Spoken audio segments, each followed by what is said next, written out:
Hello. So again we are back to discuss about the network security. So last class we discussed about the physical security, about the physical access to the resources. Now we are going to look about the interconnected system through the network and how attacks are coming from the. This is the reading list. And the main problem about the network is because the internet allows attackers to be anywhere he want, any country he want, and to send the attack to us. So it's very difficult to locate the exact location of the attacker.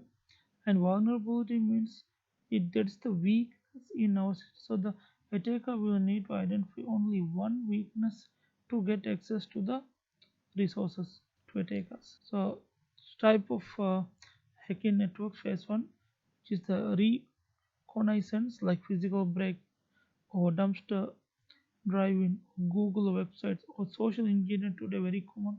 Sending fake emails like we can see that.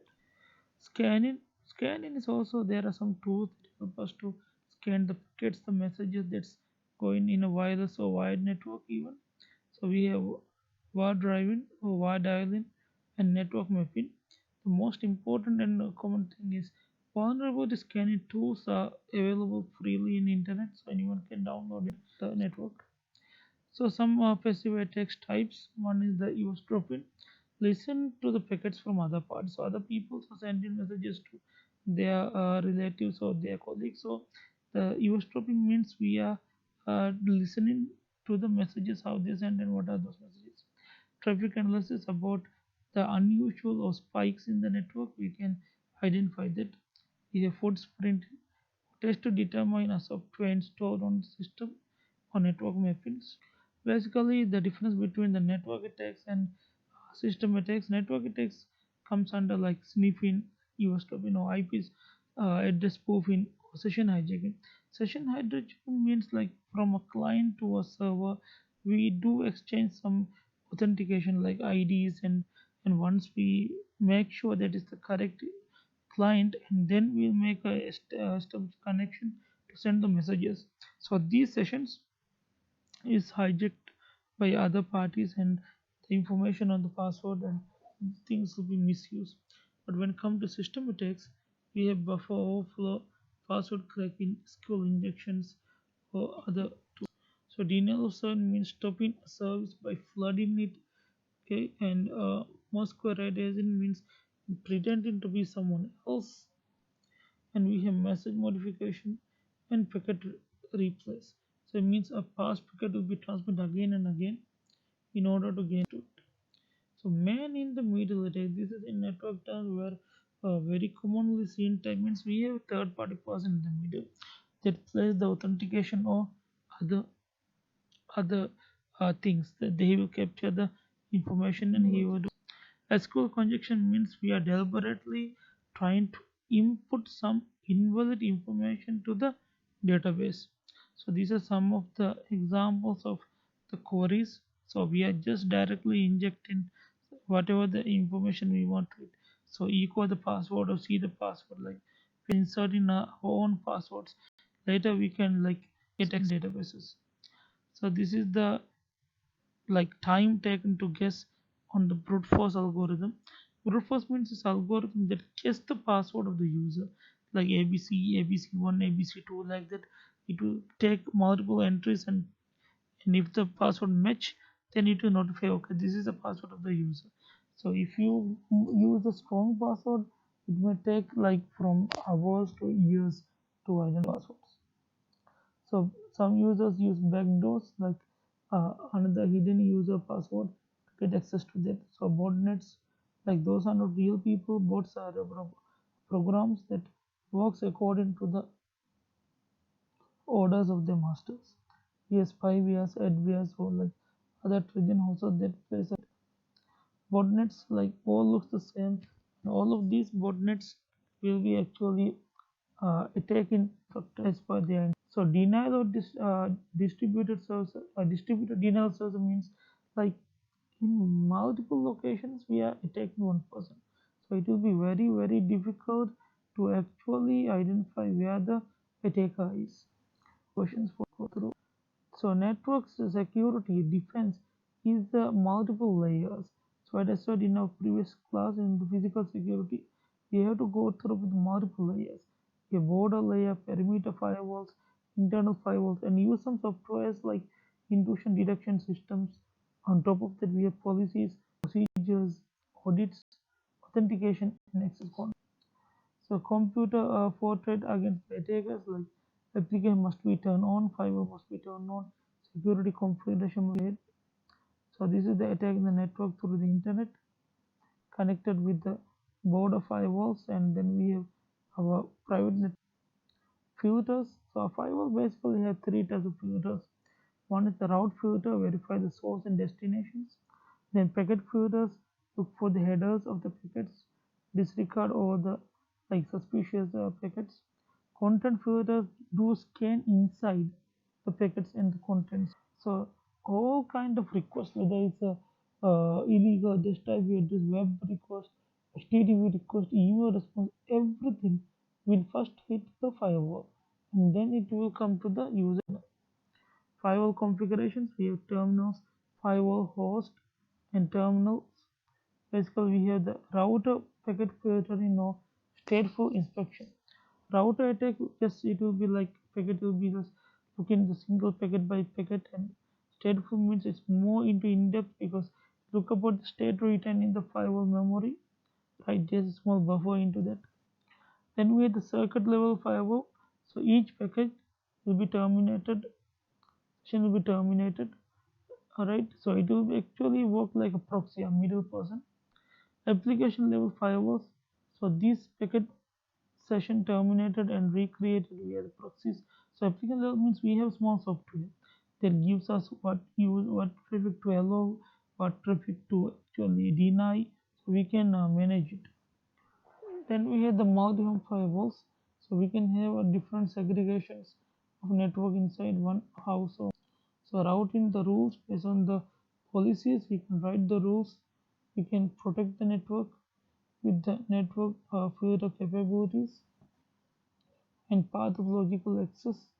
So we can have a specific area at demilitarized zone to keep our sensitive data on servers over there, right? And the Wi-Fi, the VLAN, we can set another separate.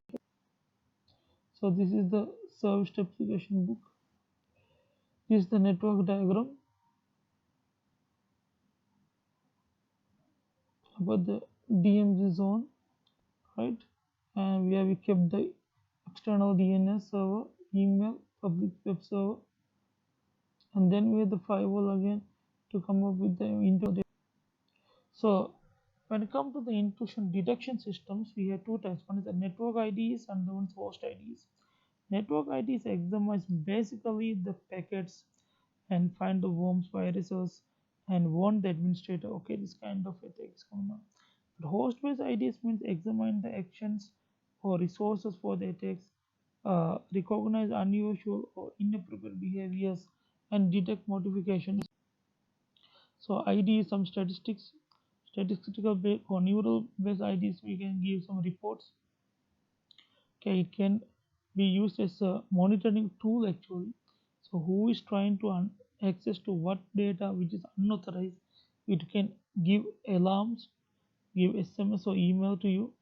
Okay, this kind of unusual pattern has been identified. So honeypots and honey nuts. This is very interesting. Honeypot means like honey is a very yummy thing, right? Like that we will deliberately put a weak website or a weak setting. So the attacker will see, okay, this computer is weak, so I'll try to access to it. So the main purpose is we have to catch the attacker, right?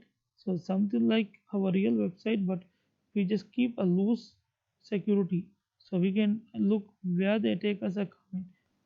So data privacy is basically upfront with the four things: confidentiality, authenticity, integrity, and non-attribution. Confidentiality means unauthorized parties cannot access it. Only authorized parties should do that. Authenticity means ensuring that the actual sender is the claim sender. Integrity means ensuring that the message was not modified in the transmission. And non-reputation means ensuring the sender cannot deny the sending of a message at a later time. Then with the encryptions, So the message, whoever get the message cannot read because we are going to encrypt the message. We are going to change the message to some user-defined algorithms or our own algorithms. Remote access securities like VPNs, like most of us now today due to COVID-19, we are working from home. So a virtual private network access is given to us to access to our office server through some secure hash functions or encryption functions are used. One of the most commonly used MDF5, which is actually still used in Microsoft SQL servers. Digital signature, which is an electronic signature that used in the public algorithm. We have the sender and the receiver that both exchange the message. So in that algorithm, we use a digital signature that verify the integrity of the data and verify the integrity of the sender of it. And then we have the public key infrastructure.